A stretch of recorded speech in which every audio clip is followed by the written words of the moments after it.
Kos atau kontrakan untuk tempat tinggal adalah tempat sementara yang bisa kita sewa.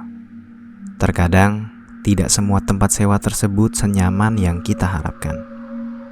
Entah karena tetangga kamar yang sering mengganggu kita, atau tetangga yang ada di dimensi lain. Ini adalah kisah nyata yang dikirimkan oleh teman saya Sukir. Ia menceritakan pernah melakukan praktek kerja lapangan saat ia di SMK. Selamat datang di sesi tamu cerita kamu.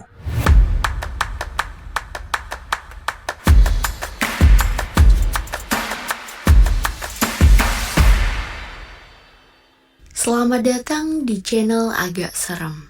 Melalui channel ini, kami akan menyampaikan banyak cerita horor untuk menghiburmu.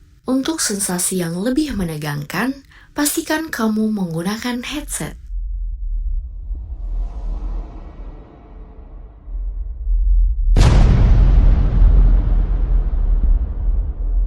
PKL. Setiap siswa di SMK atau sekolah menengah kejuruan pasti diwajibkan untuk mengikuti praktek kerja lapangan.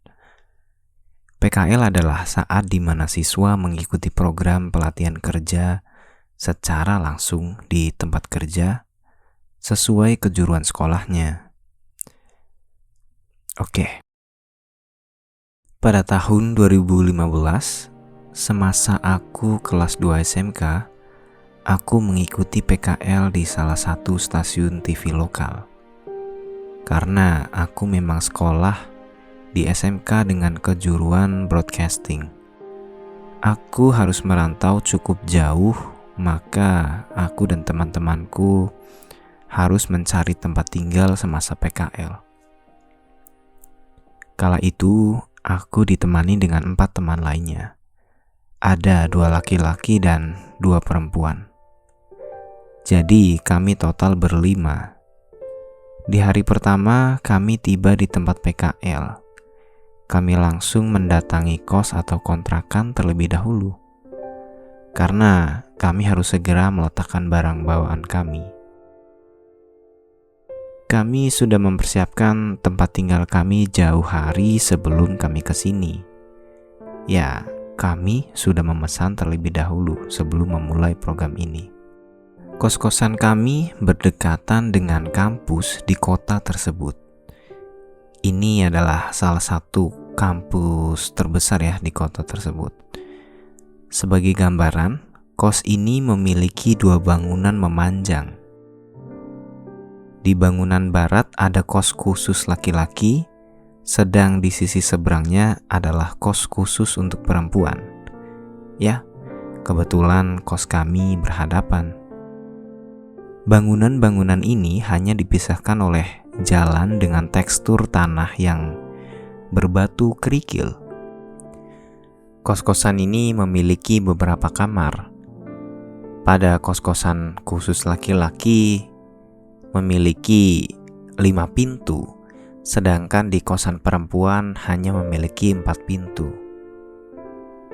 Dan selayaknya kos-kosan, ada beberapa orang yang sudah menempati kos-kosan ini lebih dulu daripada kami.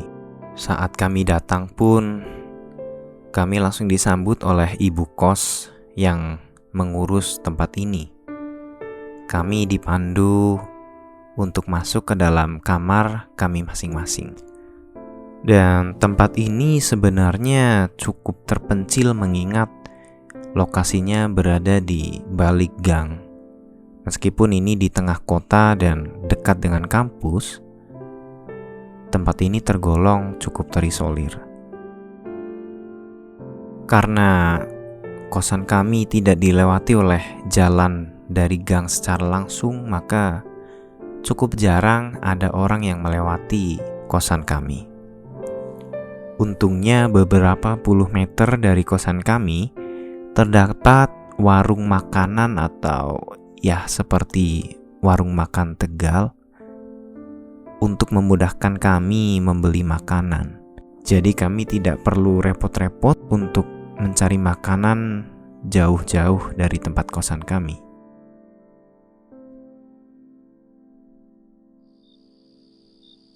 Malam pertama kami di kota ini, kami mencoba mengenal kota ini dengan cara berjalan, berkeliling di daerah sekitar sembari mencari makan malam. Sebelum besoknya kami disibukkan dengan program pelatihan kerja. Kami membeli makan untuk makan di tempat dan membeli bekal camilan untuk kami makan bersama nantinya di kos. Seusai kami puas mengelilingi kota, kami tiba di kosan dan berkumpul kembali di tempat kosan perempuan.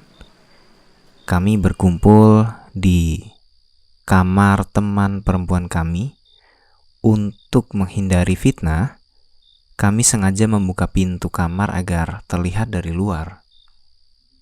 Kalau ada warga sekitar yang kebetulan lewat, kami juga bisa langsung menyapa mereka. Waktu menunjukkan sekitar jam 10 malam. Karena kami semua sudah merasa kelelahan, akhirnya kami kembali ke kamar masing-masing.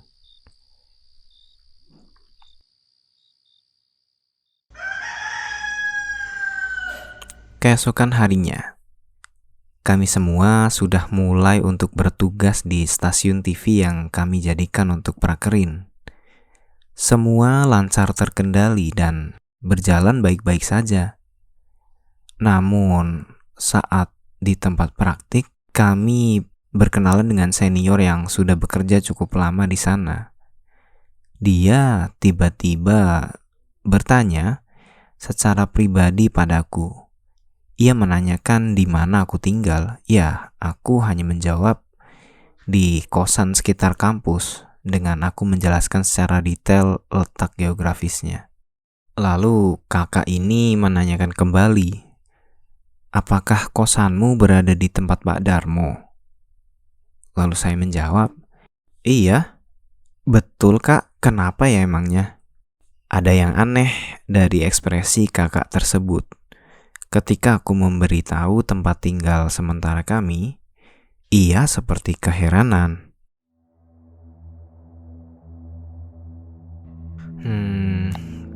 Kamu gak takut, Kir, tinggal di sana? Enggak kak, biasa aja. Jawabku sembari merasa heran dengan pertanyaan yang dilontarkan olehnya. Setelah obrolan itu, aku tak menghiraukan lagi. Kami selesai bertugas sekitar jam 5 sore. Ya, kebetulan sebelum kami kembali ke kos, seperti kemarin, kami nongkrong sebentar untuk makan dan membeli beberapa cemilan. Sampai akhirnya kami semua kembali ke kosan dengan bersamaan. Sebelum aku kembali berkumpul dengan teman-temanku, aku membersihkan diri terlebih dahulu. Sekitar jam 8 malam, aku dan teman-temanku berkumpul di kamar teman perempuan kami kembali. Di sana, kami bermain PS sembari mengobrol seputar tugas hari ini. Ya, selayaknya remaja yang sedang berkumpul bersama, kami pasti menimbulkan suara yang cukup gaduh ya. Sekitar jam 9:30, kami serempak mendengar seperti ada suara benda yang digeser pada permukaan tanah berkerikil di depan kosan kami.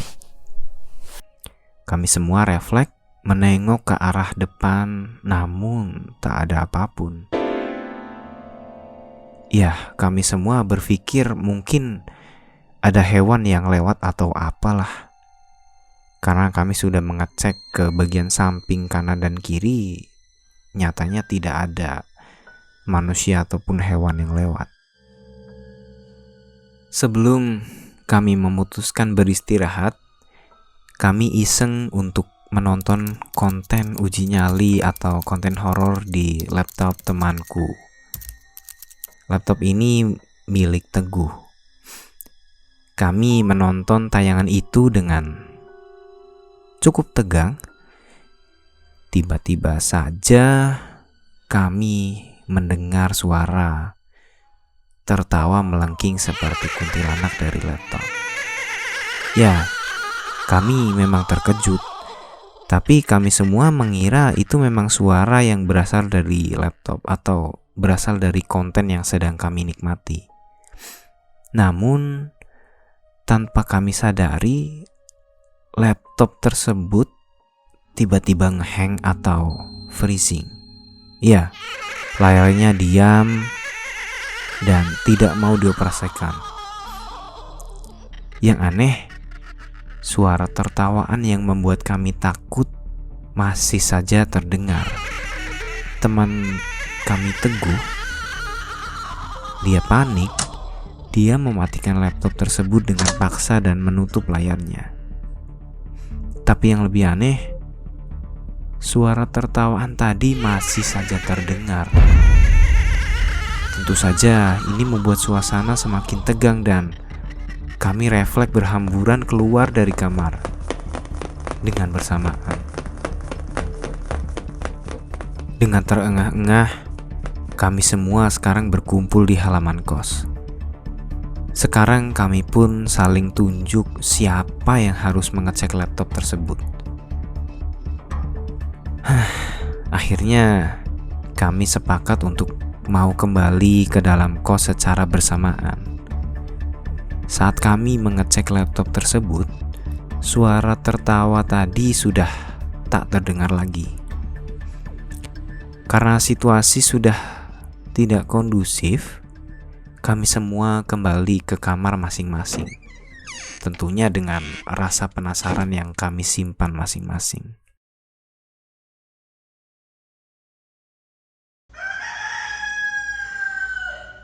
Keesokan harinya, kami kembali beraktivitas seperti biasa di tempat praktek.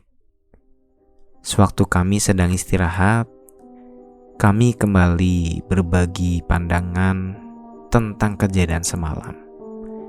Kami semua berdiskusi dan masih merasa kejadian semalam sangat tidak masuk akal. Malam berikutnya, kami tidak berkumpul. Kami berada di kamar masing-masing. Salah satu teman kami bernama Wati pada malam tersebut mengalami kejadian yang sangat mengerikan. Ia bercerita bahwasannya saat ia sedang tidur, ia bermimpi bertemu dengan sosok gaib mengerikan yang bertubuh besar dan berbulu hitam. Mungkin lebih populer sosok ini seperti Gandarwo. Saat Wati terbangun, dia masih setengah sadar. Yang aneh, Wati seperti memegang tangan berlendir tepat di sampingnya. Tentu saja Wati sangat ketakutan kala itu, dan dia enggan untuk membuka matanya. Entah kala itu Wati berhalusinasi atau masih terbawa mimpi saja. Karena masih mengantuk, jadi Wati tertidur kembali dengan sendirinya. Keesokan harinya, kami bertemu dengan Wati di tempat PKL. Dan disitulah dia menceritakan semuanya kepada kami. Tak disangka, salah satu teman kami bernama Wida juga mengalami hal yang sama di malam tersebut. Wida menceritakan dengan sangat detail tentang mimpinya itu, dan semuanya sinkron seperti mimpi Wati. Ini membuat kami semua merasa resah. Seusai kami pulang dari tempat PKL, kami semua makan bersama di warung paling dekat dengan kosan kami. Pak Tono, beliau adalah penjaga warung yang sudah lama berjualan di sini. Saat kami makan, Beliau menanyakan pertanyaan basa-basi kepada kami. Beliau bertanya, "Dek, gimana tinggal di kosan itu, betah?" Karena semuanya diam, jadi aku yang berinisiatif untuk menjawab pertanyaan Pak Tono. Iya Pak, jawabku dengan sedikit ragu. Karena belakangan ini kami memang sering mendapatkan gangguan yang tidak masuk akal. Namun karena aku penasaran, maka aku menanyakan pada Pak Tono tentang kosan kami. Siapa tahu beliau mengerti sesuatu tentang kosan itu. "Pak, maaf, saya boleh tanya sesuatu tentang kosan kami nggak?" "Oh iya, silakan deh, tanya apa?" Ini Pak, sebenarnya kami sering diganggu di sana." "Hah? Diganggu sama siapa, Dek? Ada pemuda sini yang mengganggu kalian? Siapa orangnya?"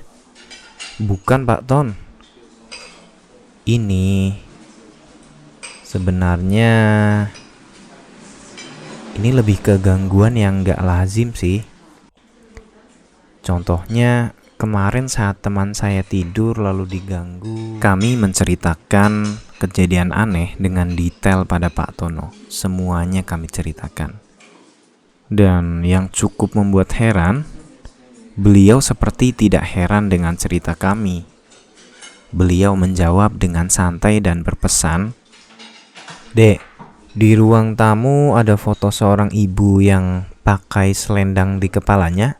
Salah satu teman wanita kami yang menjawab, "Oh, iya Pak, di kosan perempuan ada." "Itu foto siapa ya memangnya? Karena itu bukan wajah ibu kos yang ngurusin kosan kami. Makanya kami gak kenal loh sama ibu yang ada di foto tersebut." Aku, Teguh, dan Rio hanya menyimak obrolan mereka. Karena memang di kosan laki-laki tidak ada foto yang dimaksud oleh Pak Tono. "Iya, itu memang bukan foto ibu kos yang mengelola kosan sekarang. Ibu kos yang kalian kenal adalah anak dari wanita yang ada di foto itu. Gini, saya sarankan foto itu dibalik aja, menghadap ke tembok ya Dek. Nanti sepulang dari sini kamu langsung balik itu foto." Kami hanya terdiam mengiyakan terhadap saran Pak Tono. Namun aku pribadi sangat penasaran dengan saran Pak Tono. Karena dipikir, memang apa hubungannya foto dengan kejadian aneh yang kami alami? Tapi Pak Tono dengan sendirinya menjelaskan, "Gini Dek, saya nggak bermaksud untuk menakut-nakuti kalian ya. Tapi dulu pemilik kosan yang pertama memang agak aneh. Dulu memang bukan kos-kosan sih. Kata warga sini, dia itu dukun aborsi. Dan kos yang kalian tempati sekarang, dulunya memang tempat untuk praktek aborsi. Tapi nenek atau wanita yang ada di foto itu sudah lama meninggal. Makanya oleh anak-anak mereka dijadikanlah tempat itu jadi kos-kosan seperti sekarang ini." Kami semua tentu saja bergidik ngeri dengan cerita Pak Tono. Karena kami semua sudah selesai dengan santapan kami segera membayar dan izin pamit untuk pulang. Sesampai tiba di kosan, kami melakukan saran dari Pak Tono, yaitu membalik foto itu menghadap ke dinding. Tak disangka, memang setelah kami membalik foto tersebut, tak ada lagi kejadian aneh yang kami alami. Mungkin selama 2 minggu lamanya, kami tak pernah diganggu lagi oleh makhluk yang tak kasat mata.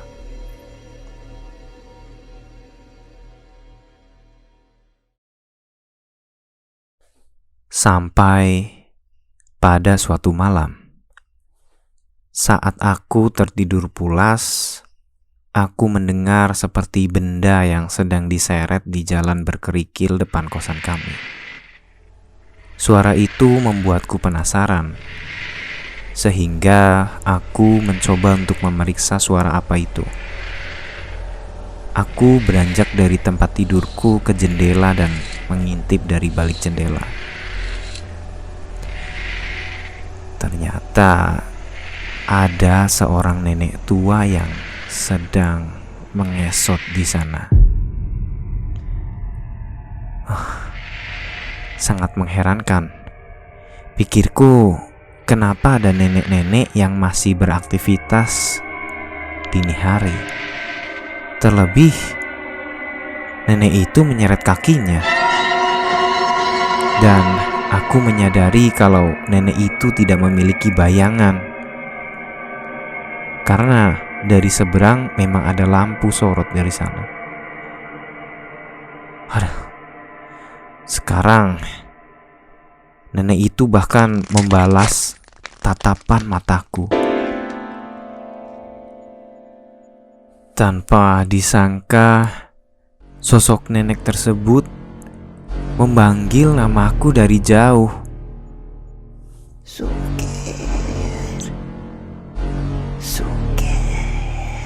Hah? Kenapa nenek itu tahu namaku? Karena aku bahkan tidak mengenal nenek tersebut.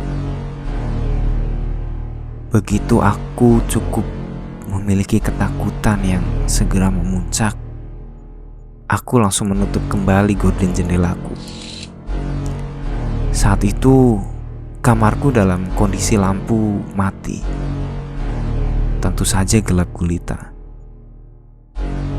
Tiba-tiba, tepat di telapak kakiku, aku seperti menginjak sebuah cairan kental. Bau amis apa ini? Hah? Nenek? Sekarang dia ada di dalam kosan. Sukir.